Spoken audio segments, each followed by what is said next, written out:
In June 2014, a Harvard University Boston Children's Hospital study was published in PLOS.org, stipulating that children who have had regular musical training are at an advantage in a wide variety of disciplines in school. According to the Waco Tribune, their findings indicate that playing an instrument seems to promote the brain's executive functions, which contribute to a person's ability to pay attention, manage time, organize thoughts, and even regulate behavior. This study corroborates the value of music education in our society. According to the study, executive functions are cognitive capacities that allow for planned, controlled behavior and strongly correlate with academic abilities.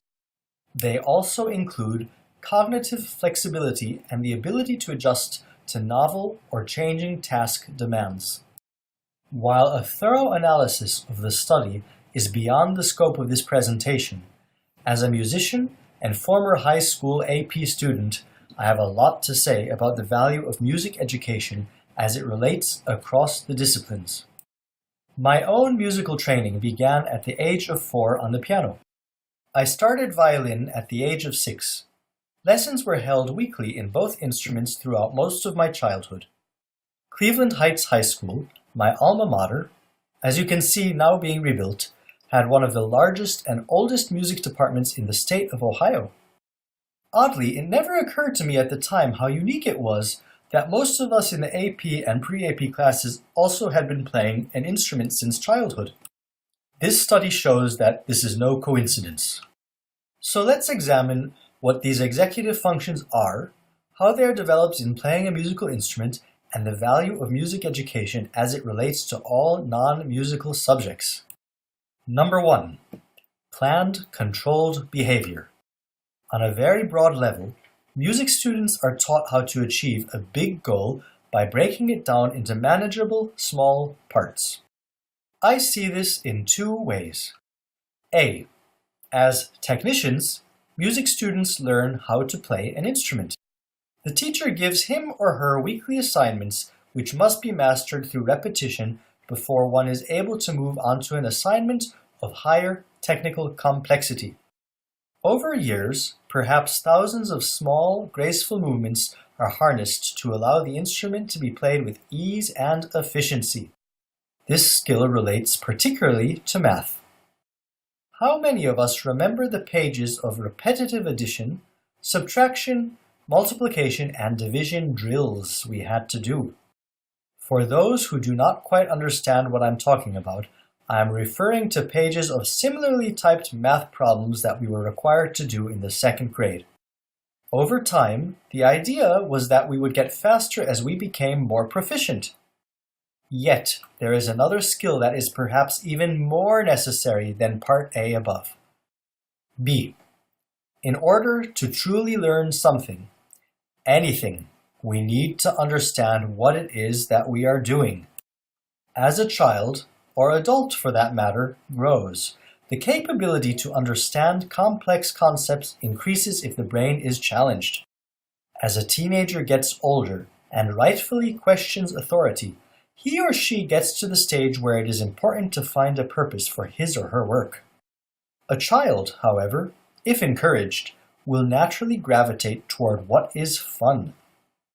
A skilled teacher and supportive parent will know how to achieve that healthy balance between fun and discipline so that when the going gets tough, the student won't let frustration cause him or her to quit, and the parent won't let this happen either. What music lessons teach us, therefore, is a sense of a greater purpose and perseverance. This greater purpose for a musician can be learning how to play an entire piece of music, understanding a piece of music, not the same thing, or learning how to communicate the piece to an audience. Going back to our math analogy, students are not simply taught math so that they can do arithmetic drills. In my opinion, the challenge for many math teachers has been to make the math relevant to students using the principles above.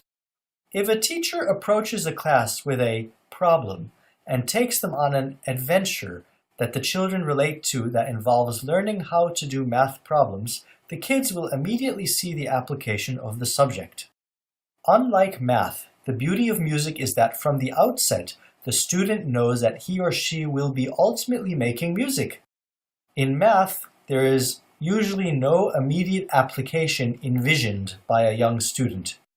Then, when our kids get to high school, many take physics and chemistry and learn the principles without going through the same kind of journey or discovery. Then they are told to apply the principles that they have learned, really memorized without understanding, to an exam or homework assignment without having ever experienced ahead of time how to apply the lesson. The misguided teacher, who means well, thinks, "Heaven forbid that I take them for a journey ahead of time and give all the answers away before the test." I say, if done in the correct context, give the answers away first and let the kids understand them through guided problem solving. This will set them up for success, rather than the dreaded spoon-feeding of material that many teachers are afraid of. The alternative is to create mind-numb parrots who learn how to score very well on exams, but have no in-depth understanding of the material as it relates to serving the world. Number 2, cognitive flexibility. Cognitive flexibility is definitely a great skill taught through music lessons. From my experience, a concert violinist has developed 4 types of perception to an extremely high level: aural, visual, tactile, and kinesthetic.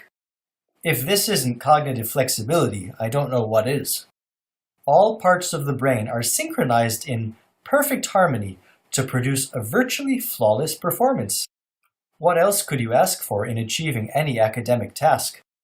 Number 3, the ability to adjust to novel or changing task demands. In order to see to it that the wishes of the composer are carried out verbatim, the student has to have the ability to control his or her body to the utmost degree. A composer will ask that the musical interpreter play softly, loudly, with long sounds, short sounds, quickly, slowly, etc. The brain has to be able to handle all of this in a fraction of a second. In fact, while practicing an instrument, the student learns even how to anticipate the demands of the composer before the note is played. Otherwise, it's too late. This level of flexibility results in great application in school. A well-rounded education is what we refer to when we talk about curricula that incorporate all subjects.